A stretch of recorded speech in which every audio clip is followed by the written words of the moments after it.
Hey guys, so today we're actually going to be making a tutorial for this mini charmander. So I've got two builds right here. The one on the left at the moment is the one I actually made in this tutorial, and the one leaning back is the previous one I made. As you can see, the one I actually made in the tutorial is slightly better, taller, and holds itself a lot better. So as I said, here he is here. He's pretty small. The smallest obviously 3D Charmander I've made. So this tutorial will be fairly straightforward.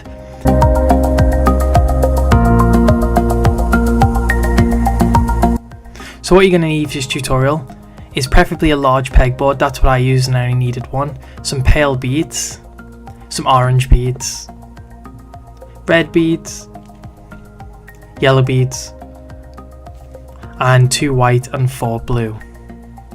You're also going to need an iron, glue,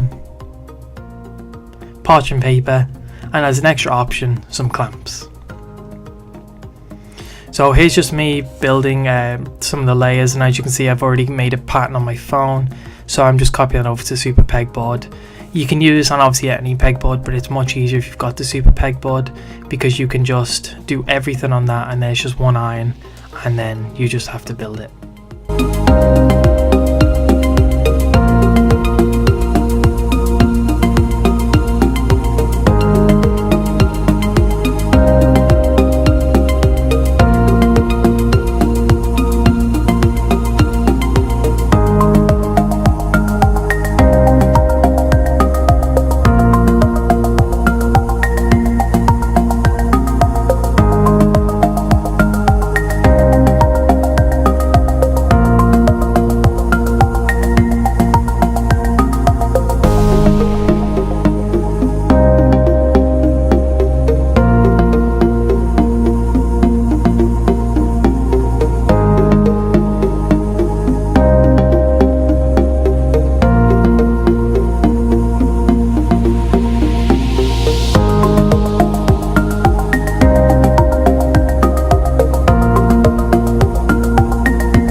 So here's the full pattern for the Charmander. It's not the most amount of pieces. I think it might be 14-15 pieces a total. So it's pretty small and it's pretty easy to actually make. So just make sure you can stop this video when you need to, and just make sure you make the pattern correct. So here's just a quick video of me just ironing it. So first of all, I just use one piece of parchment paper that's just as big as the Super Pegboard. And just make sure to give it a good iron. You want to try and do the smallest iron possible, but make sure the beads are actually connected. You want the smallest beads possible because that'll give you maximum height, and it'll make it look better than if you've just squashed all the beads. And they'll also connect a lot better as well, because they'll be flatter and will stick actually better. If you over iron them, what you tend to get is them to slip and slide when you're actually gluing them, and they don't line up as evenly. Another tip is make sure you iron both sides. That'll make gluing them together far easier, because then you'll have place to put the glue on either side for the layers.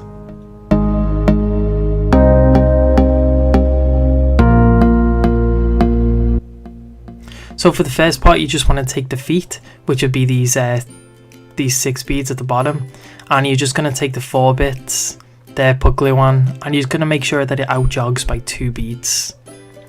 Then you just want to repeat this on the other leg, and I use this glue called Yoo-hoo glue, because that allows me to actually have some play time and actually make sure it connects. The second piece is you want these two, and what you want to make sure is that with the pale coloured, that they actually align together. So you want to make sure that front bit is at the right set outwards, so that both of them are on top of each other.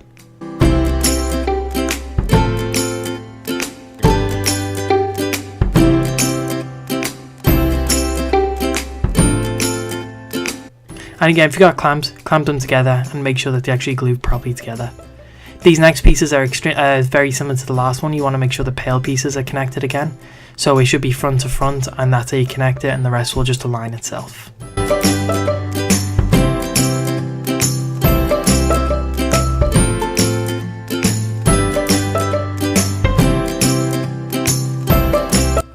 So here we have the starting of the head. You just want to make sure the backs of these two are actually connected, and then that will connect them, and that will be the part just above the arms.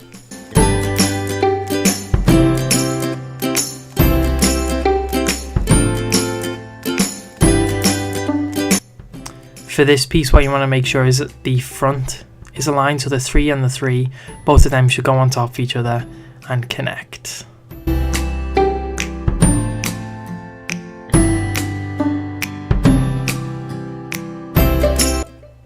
This one, the white and the blue bead will actually align, because obviously this is his eye. So you want to make sure just give every layer a good piece of glue and just stick them together and give them a few minutes to dry at least before you go on to the next layer. Find this one, you want to make sure you've got one bead. I've spaced it either front or back because it's interchangeable. So this one you want to make sure the yellows are opposite, and with this one you want to make sure the yellows are that way.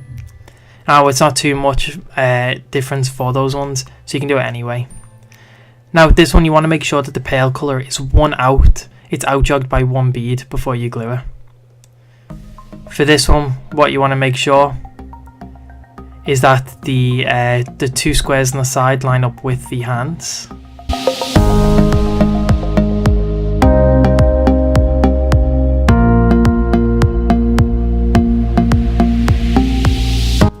So you should have one bead jogged out for the hands for them to actually stick out. Okay, for this one what you want to make sure is the 2 blue beads actually line up together, and that will actually complete his eye.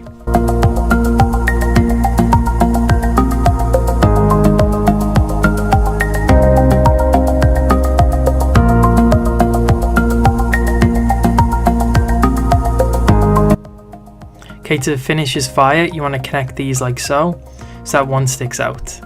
And to complete his head, you just want to connect that bead right in the center of that top. Now with these ones, to finish his body, you want to make sure that the pales all match up, the 4 pales, and that will connect them and make sure that everything else is aligned.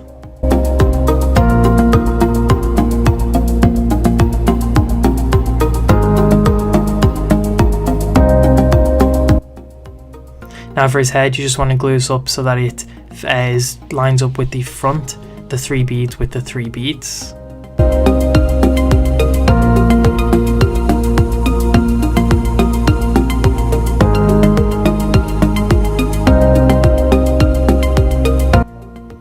And finally, you want to just add glue so that it's out-jogged by one space for the head. That will finish his actual main part of his body.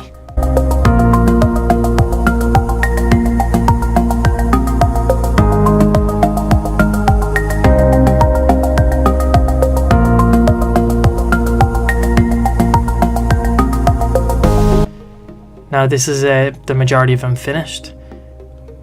Now what you want to do is you want to take these 3 beads and you want to attach in his tail like so.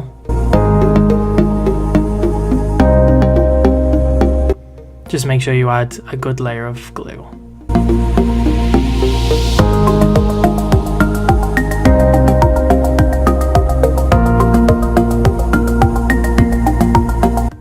Now for his fire, what you want to do is you want to take that single orange bead and glue it to the center of the fire. This will just give it more support when you're actually going to attach it. Now you want to attach those also reds to the top of the fire to finish it off, and then attach obviously the tail to the 3 beads. And that'll be finished. So yeah, thanks guys for watching. Hope you enjoyed this tutorial.